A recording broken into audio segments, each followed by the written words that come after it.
What is happening? Welcome to another pitch video breakdown. My name is Nick Pollack, founder of the site pitcherlist.com, where you can find everything you need to know about baseball there. I have all my pitching articles there. You should do that and go check out that site. But for now, we're going to talk about Tyler Mahle. Yes, Tyler Mahle. I learned that the other day. It's not Mahle, it's Mahle. And Mahle has had a very disappointing 2022 season. High strikeout guy, but really bad ratios, essentially. But he's turned it around a little bit recently. He had his fantastic strikeout game, 10 strikeouts against the Arizona Diamondbacks yesterday at home. A guy that's been notorious for his home and road splits over the years. And I'm excited about this. I want to watch this one. I want to showcase how good his four-seamer is. A splitter and slider are not. But when your four-seamer is this dominant, good things happen. Now, before we begin, I do want to let you guys know, this is the worst. The camera angle at Cincinnati is so bad, and what you should normally do is actually take the middle of the mound and just pull it straight up and then compare it to the middle of the plate. That is so far. That is embarrassing, Cincinnati. This is a terrible view. It makes horizontal movement so impossible to tell. You're going to think, is that a changeup, is that a slider? And you just won't know, and it's incredibly frustrating. You can't see any lateral movement, but at least we can see horizontal stuff, and I guess that's what we're going to deal with today. All right, here we go. This is the third inning against the Diamondbacks. And there's a first pitch fastball up, 91. Not necessarily his best one. This is actually kind of a bit of a mistake. A little bit. This is pretty hittable, 91. He knows it's coming, and Perdomo just couldn't do anything with it. All right, fine. Do it again. He can't handle that. Just get it a little bit higher up. That's what we did. A little too high at 92. But maybe you can get some free real estate now. No. Oh, man, what is he looking for? Okay. So I guess he's like me thinking, all right, 1-1, you just threw two fastballs. You missed with one. You kind of want to get to 1 and 2 so that you can set up the high fastball after, right? That's the sequencing that I think Perdomo was expecting from Mahle. But Mahle in the start was just, or Mahle, Mahle was just going straight in on fastballs the entire time, really put that splitter and that slider away. And that's why I think that Perdomo saw this 92 heater down and away and thought this is going to be the splitter that falls off. Kind of gave up on this at 1-1, wasn't really looking for it. So he's a little startled there. I would just go back up with the heater. Yeah, that looks like what they were trying to do. 93 up and away. This is actually, I'm not a giant fan of something like this. If you can see, the glove is up and away. If you get this in the zone, if you get it essentially lined up with the outside corner, good, but it needs to stay on the plate.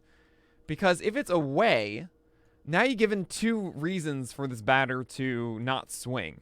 Either they think it's too high or they think it's too far away, right? And it's very important that you stay at least in the bounds of one of these. And in general, batters are going to get more confused with your four-seamer of it being up. So it's a lot easier to get that swing above the plate than it is to get the one off the plate, right? And that's why I generally avoid this. I prefer that kind of more middle. Because if you do miss more away during it, it still is on the plate enough, even though it's still elevated. And that means that you kind of have a little bit more wiggle room for a similar effect. But they try and go up and away, and you see this actually misses up and away. And you don't get a swing because of that. 2-2 now. Maybe it's a splitter. It is. That is a splitter down away. 86. It doesn't look like it has that much depth to it. It's a little bit, and you can see that he's on his front foot. He's not ready for this one, and it is a strike, and that gets an out. And you're thinking, oh, he didn't get a strikeout. He put the ball in play. Now, this is a really good offering because it's 2-2. You know, if this falls off, then it becomes 3-2, and the most important pitch that you can get, the best one you can get is an out, and you got that. You deserved it on this grounder. You know, more times than not, that's an out, and you're good, execute that pitch, and that's what you get. Good stuff from Tyler Mahle. So we have another lefty up here. And he does try to get some free real estate with the splitter, or maybe trying to take advantage of these guys expecting heaters first pitch. You know, we saw Perdomo swing first pitch there. Varsho, maybe he's trying to go after it on the first pitch. They have to go with the splitter. He hangs this one up, and it's just kind of like, all right, that's just not very good. It does look like this was actually a cutter. I can't even tell. They're trying to do a backdoor cutter. This is why this camera angle is so bad. And they're trying to get this one down here.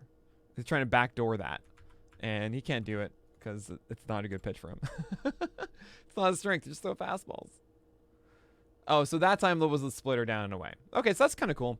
I mean, I'm happy that Mahle was able to execute that right? That he went with the splitter at 1-0. This could be a 2-0 count pretty quickly based on how inconsistent he is with that splitter. But he just threw a good one to get an out, and now he gets one that is a foul ball. And that's important because now you don't need to throw another splitter. You can just throw fastballs now. So up and in.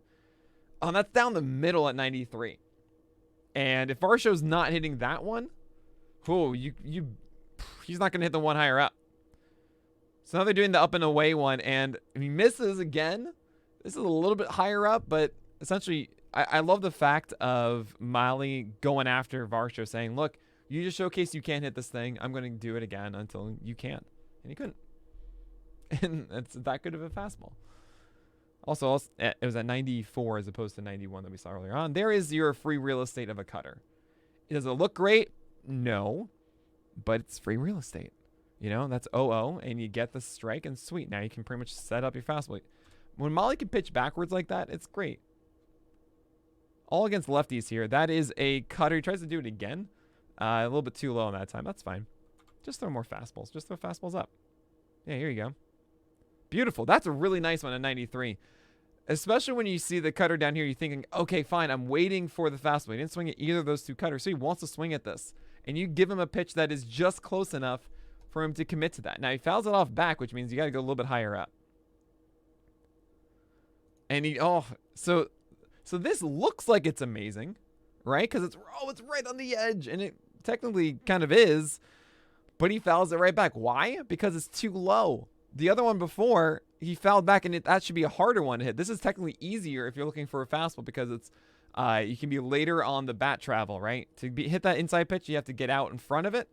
If it's down or if it's away, not down, you can be a little bit later and make contact, right? So this has to be higher up so that it's you have to be earlier on the swing.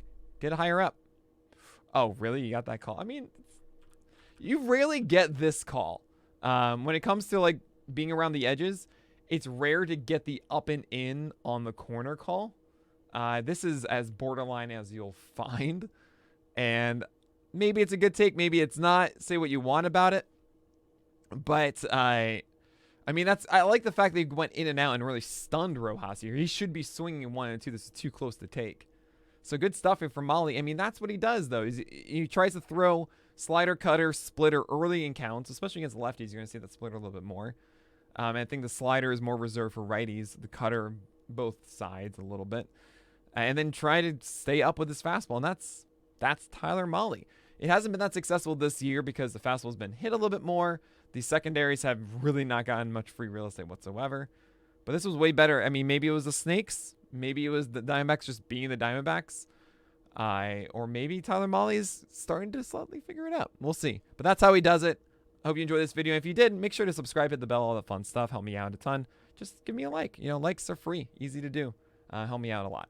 But anyway, that's going to do it for today. So my name is Nick Pollack, and may your BABIPs be low and your strikeouts high.